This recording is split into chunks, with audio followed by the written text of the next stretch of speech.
आजचा टॉपिक खूप इंटरेस्टिंग आहे, की एकटं राहणं कसं एन्जॉय करायचं. जे मला आधी करता येत नव्हतं बिकॉज मी एक्स्ट्रोव्हर्ट असल्यामुळे मला असं सतत वाटायचं, की कोणीतरी माझ्यासोबत असावं. मी एन्जॉय करायची आणि माझी जॉइंट फॅमिली असल्यामुळे मला सतत लोकं असायचे सोबत आणि एक फ्रेंड सर्कल पण मोठं होतं. सो असं कधी गरजच नाही पडली, की एकटं थांबून विचार करायची किंवा काय. पण 3-1 वर्षापूर्वी असं झालं, की माझ्या करिअरसाठी मला कुठेतरी स्टेप बॅक करावं लागलं, की नाही मला ही हॅबिट चेंज करायची आहे. कारण कुठेतरी आपल्याला ग्रोथचा विचार किंवा ज्या काही गोष्टी असतात ना, त्या एकटं राहून आपल्याला नीट करता येतात, हे मला जाणवलं. पहिल्यांदा ना असं वाटतं, की आपण एकटं राहणं म्हणजे आपण काही वियर्ड आहे का? कारण की अचानक आपल्याला एकटं का राहावसं वाटतंय? म्हणजे असे अनेक प्रश्न माझ्या पण डोक्यात आले. आपल्याला ना समहाऊ असं कुठेतरी एक लहानपणीपासून शिकवलंय, कंडिशन केलेलं आहे, की एकट्या राहणाऱ्या व्यक्ती हे वियर्ड असतात. म्हणजे मला एक इन्सिडेंट आठवतोय, की मी जेव्हा स्कूलमध्ये होती, तेव्हा 2री-तिसरीत असताना एक मुलगा होता, जो एकटा टिफिन खायचा लंच टाईममध्ये आणि त्यावेळेस मी एक दिवशी मला प्रश्न पडला, की हा इतका एकटा का राहतो? याला काही प्रॉब्लेम आहे का? I don't know. मला त्यावेळेस पण तेवढी एम्पॅथी होती. तर त्याच्यामुळे मी त्याच्याजवळ गेली आणि त्याच्यासोबत टिफिन बॉक्स शेअर केला. बट तो एकटाच राहणं प्रेफर करतोय मला असं जाणवलं आणि लोकं माझ्याकडे जे माझे क्लासमेट्स आहे, ते माझ्याकडे कुठेतरी वियर्ड बघताय असं मला जाणवलं आणि मी परत माझ्या ग्रुपबरोबर मिक्स झाली. कारण की मी त्याला विचारलं, की "तू येणार का?" तर तो नाही बोलला. कम्फर्टेबल मी असाच आहे असं काहीतरी सांगितलं त्याने. मला क्लिअरली नाही आठवत आहे. आणि मग त्याच्यानंतर मी स्कूल चेंज केली आणि मला आत्ता माहिती नाही, की तो काय करतो काय नाही. पण मला ती मेमरी क्लिअरली आठवतीये, की त्याच्याकडे सगळेजण वियर्ड नजरेने बघायचे, की हा एकटं राहतो म्हणून. पण आपल्याला आत्ता कुठेतरी रिअलाईज होतं, की आपल्याला आपल्यासोबत एकटं राहता आलं पाहिजे. कारण की जो माणूस स्वतःच्या थॉट्ससोबत कम्फर्टेबल आहे ना, ज्याला आपण एकटा आहोत ही भावना नसून आपण अजून काय केलं पाहिजे ही भावना असते ना, तो माणूस खूप प्रोडक्टिव्ह असतो आणि तो माणूस कुठे ना कुठे खूप सक्सेसफुल होतो. पण याचा अर्थ असा नाही की आपण एकदम माणूसघाणं असलं पाहिजे, एकदम लोकांना आपण अव्हॉइड केलं पाहिजे. ते पण एक कुठेतरी कोपिंग मेकॅनिझम आहे, की आपण असं दाखवतो की मला लोकांची गरज नाहीये. ते पण एक कुठेतरी निगेटिव्ह वेमध्ये जातं. सो कुठेतरी बॅलन्स असला पाहिजे. चांगलं आयुष्य जगण्यासाठी मला सतत कोणी ना कोणी हवंय, मला आनंदी ठेवण्यासाठी कोणी ना कोणी हवंय, असा पण ॲटिट्यूड प्रचंड घातक आहे. आणि मला कोणाची गरज नाही हा एक्स्ट्रीम विचार, तो पण एकदम चुकीचाच आहे. सो बॅलन्स आयुष्य असलं पाहिजे, की आपल्याला लहानपणीपासून असंच सांगितलं जातं, की लोकांबरोबर आपण ॲडजस्ट केलं पाहिजे. कारण की आपल्याला ते कुठेतरी वियर्ड वाटतं. जस्ट बिकॉज आपल्याला आपल्या थॉट्ससोबत राहताच येत नाही. आपण आत्ता पण बघतो, की आपण मोबाईलशिवाय राहूच शकत नाही. इनफॅक्ट मला पण मोबाईलची खूप जास्त सवय आणि माझं काम सर्वात जास्त मोबाईलवरच असतं. सो त्यासाठी माझा स्क्रीन टाईम जास्त असतो. पण येस, मी आता कुठेतरी सवय लावतीये कारण की ह्या गोष्टी कुठेतरी आपल्या लाईफवर इम्पॅक्ट करतात आणि हा आपल्याला समजत पण नाही. आणि मग आपल्याला जर एकटं राहता येत नसेल ना स्वतःसोबत, तर आपण कोणत्याही व्यक्तीसोबत राहतो. कारण की आपल्याला कळत असतं, की ही व्यक्ती माझ्यासाठी चांगली नाहीये. कुठेतरी निगेटिव्ह एनर्जी फील करत असतो आपण. निगेटिव्ह वाइब्स येत असतात.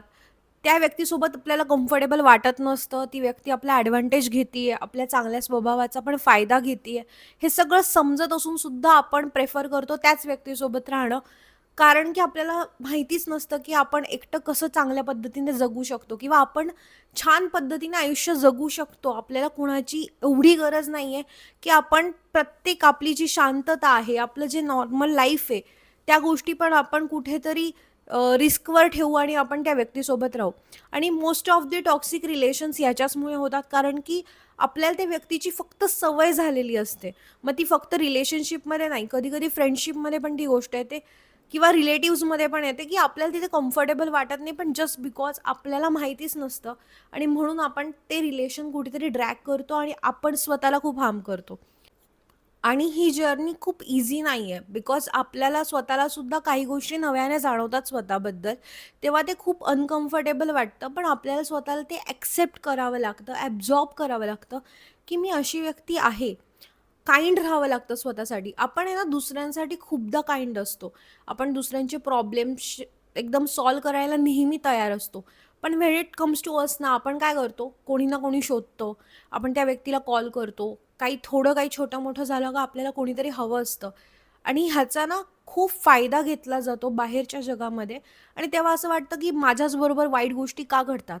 त्या घडतात कारण की आपण ते घडू देतो. आपण कुठेतरी आपल्या ब्रेनला सांगतो आणि त्यामुळे आपण पीपल प्लीजर बनतो, लोकांना जास्त इम्पॉर्टन्स देतो, ओव्हर गिव्हर बनतो आणि मग आपण सतत कंप्लेंट करत राहतो की माझ्यासोबतच वाईट वागतात लोकं. आणि ना सगळ्यांनी फ्रेंड्स सीरीज बघितली आहे आणि त्याच्यामध्ये आपल्याला असं वाटतं की आपल्याला पण लाईफमध्ये कोणीतरी चॅन्डलर असावा, बेस्ट फ्रेंड जोई चॅन्डलरसारखे असावे किंवा आपला पार्टनर मोनिका चॅन्डलरसारखा असावा आणि आपण कुठेतरी त्याच्या शोधात असतो.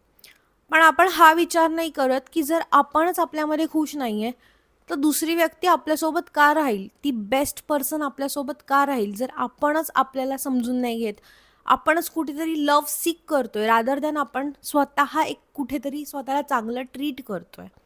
खूप वर्ष असे गेले माझे ह्या एका विचाराने, की कोणीतरी येईल आणि आपल्याला आपले प्रॉब्लेम्स फिक्स करेल. आपण पण लहानपणीपासून अशा स्टोरीज बघितल्या, की कोणीतरी आपल्याला त्या सिच्युएशनमधून बाहेर काढतं. म्हणून आपल्याला असं वाटतं, की जेव्हा आपण खूप वाईट सिच्युएशनमध्ये आहे, तेव्हा आपल्याला कोणीतरी दुसरी मदत करेल, दुसरे त्या सिच्युएशनमधून बाहेर काढतील. पण तसं नाही होत. रिॲलिटीमध्ये तसं नाही होत, कारण प्रत्येकजणच आपापल्या सिच्युएशनमध्ये स्टक फील करतं. प्रत्येकजणच कोणा ना कोणाची तरी वाट बघते, की कोणीतरी हिरो येईल आणि मला त्या सिच्युएशनमधून बाहेर काढेल. आणि अशाने एंड ऑफ द स्टोरी काय होते, की कोणीच कोणाला हेल्प नाही करत. आणि आपण फक्त एका छोट्या भाबड्या आशेवर असतो, की कोणीतरी येईल मला सेव्ह करायला. आता आपण हे बघूया, की आपण नक्की काय केलं पाहिजे. तर पहिली गोष्ट म्हणजे आपण आपलं आयुष्यात आपल्याला काय अचीव्ह करायचंय, आपल्याला आयुष्य कशाप्रकारे हवंय, ते आपण एका छानपैकी रफली कुठेतरी आपण ड्रॉ केलं पाहिजे. कारण आपल्याला जर रोड मॅपच नसेल, तर आपण पूर्णपणे इकडे-तिकडे आपण पूर्ण दिशाहीन होऊन जाऊ. सो येस, आपल्याला त्या गोष्टी क्लिअर हव्या आणि आपला ॲटिट्यूड मेन म्हणजे आपल्याला चेंज करावा लागेल, की ठीक आहे, माझ्यासोबत कोणी असेल तर आय एम हॅपी आणि जरी नसेल तरी I am comfortable with my self. मला कोणाची प्रत्येक वेळेसच गरज नाही आहे. हा माइंडसेट चेंज करणं खूप जास्त अवघड आहे. पण ठीक आहे, अवघडच आहे, इम्पॉसिबल नाही आहे. कारण माझ्यासारखी एक्स्ट्रोवर्ट व्यक्तीला पण आजकाल एकटं राहणं आवडतं म्हणजे विचार करा, की तुम्ही पण डेफिनेटली ती गोष्ट कुठेतरी करू शकता तुमच्या आयुष्यात. इट जस्ट ती फीलिंग आहे ना, की मला कोणीतरी आयुष्य माझं सुधरवेल, ही पहिली काढून टाकायला पाहिजे. कारण कोणीही आपलं आयुष्य नाही सुधरवू शकत. कोणीही आपलं आयुष्य त्याचं स्वतःचं आयुष्य सोडून आपल्या आयुष्यावर पूर्ण फोकस नाही देऊ शकत. आणि जर तसं होत असेल तर ते पण कुठेतरी टॉक्सिक आहे. कारण मग ती व्यक्ती पण पूर्णपणे आपल्या आयुष्यावर जर फोकस करत असेल, तर ती एक्स्पेक्ट करेल की आपण त्या व्यक्तीचं सगळं ऐकलं पाहिजे आणि ते पॉसिबल नाहीये. ते लाँग टर्मसाठी पॉसिबल नाहीये. शॉर्ट टर्ममध्ये ते छान वाटतं, पण लाँग टर्म ती डोकेदुखी वाटायला लागते. सो नक्की या गोष्टीवर विचार करा आणि त्याच्यावर काम करायला आजपासून लागा. आणि तुम्हाला हा व्हिडिओ आवडला असेल तर नक्की लाईक करा. तुमच्या मित्रांना पाठवा जे एकटे राहायला घाबरताय आणि त्या प्रत्येक व्यक्तीला पाठवा. कारण की एकटं राहण्यामध्ये पण एक मजा आहे आणि ती तुम्ही अनुभवल्यावरच तुम्हाला समजेल. आणि अशाच इंटरेस्टिंग टॉपिक्ससाठी नक्की आपल्या चॅनलला सबस्क्राईब करा.